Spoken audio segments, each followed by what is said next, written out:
السلام عليكم ورحمة الله تعالى وبركاته. soo dhawaada daawadayaal. Maanta waxaan isla xallin doonaa mararka qaarkood dhibaatooyinka soo wajaha markaad soo furaysid Microsoft. Noocyada kala duwan tusaale kan oo kala diiro soo Word oo kale kana soo bixi doono waa Microsoft Office Activation Wizard. Waa dialog box ka noocan soo bixi doono. Haddii mid kale aynu hubino hadda Excel ka aan soo furno hadeertaan Excel ka la soo furay isla sidii oo kale dialog box ka soo baxay Microsoft Office Activation Wizard. waa Microsoft Office Activation Wizard. marka sidee loo xalliyaa arrintan hadaba?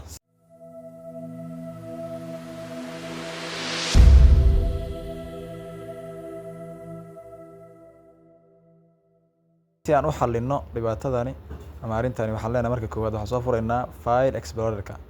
markaan soo furno kadib noo weynay waxaan tagi doonaa meesha la yiraahdo PC-ga kadibna waxaan ka sii tagi doonaa C-ga ama local disk-ga kadib waxaan ka sii dooran doonaa programs.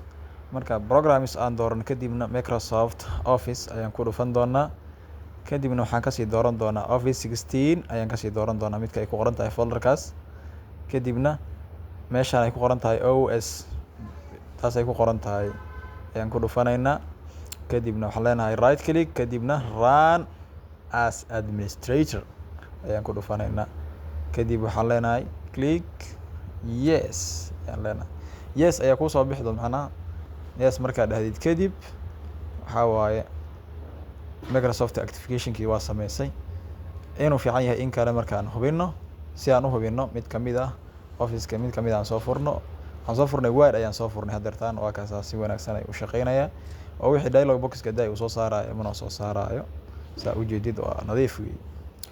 haddii midka Excel hadaan soo furno tusaale isagana Excel aan soo furaynaa Excel la soo furay asagana waa sidaas oo kale waa nadiif waxa la yiraahdo dialog box-kii mana soo saari doono. marka insha Allah sidaas ay loo xalliyaa. wassalaamu calaykum waraxmatullaahi tacaala wabarakaatuh.